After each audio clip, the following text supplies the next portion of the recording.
Okay, here we go. An immensely daggy video of the layout, just to give some sort of perspective on it.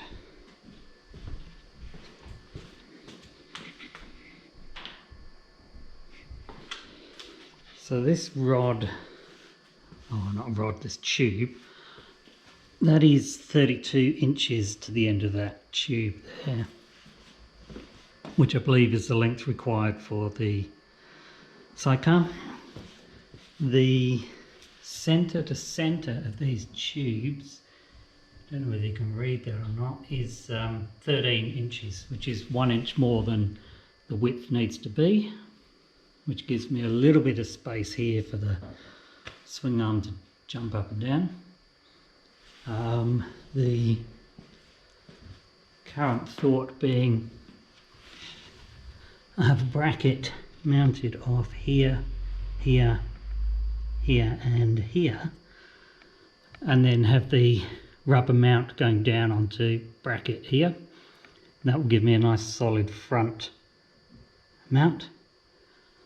From the swing arm, I'll then have one coming down to this point here, which should give me a nice bit of triangulation in that area.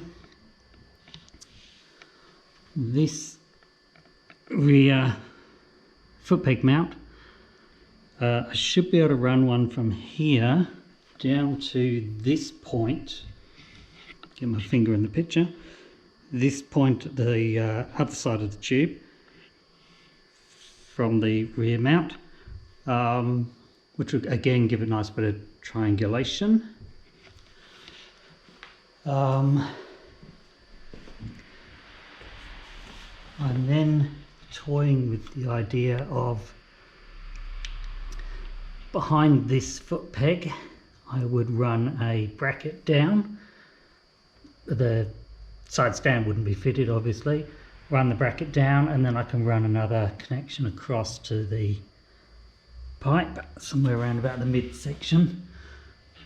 Again, from the rear foot peg mount, I would bring one down to the back of the sidecar, and if I'm allowed to, I would also run it across to the far side here, which would then give me lots of points of triangulation.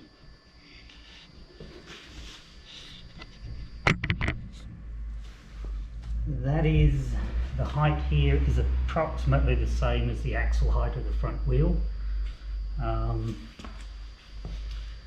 the axle sits in front of the motorbike rear axle. The only problem at this stage being that the total width from the exhaust pipe to the outer edge of this nut is just over 4 feet wide, which is just wider than my trailer. And even if I trim up the base, it's still not going to meet the width of the trailer, so I actually have to take the sidecar off for transport and bolt it together again when we get there. That's my current thought. The leading edge, so I've got lots of this 45mm round tube left over, so I'll make it out of that.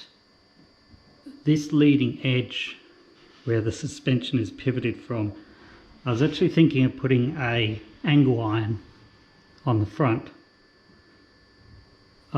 which would then, just tack weld it along, which would then just give it some extra rigidity in the, stop it from bending that way and that way and that way, and also a convenient spot to screw the alley sheet onto,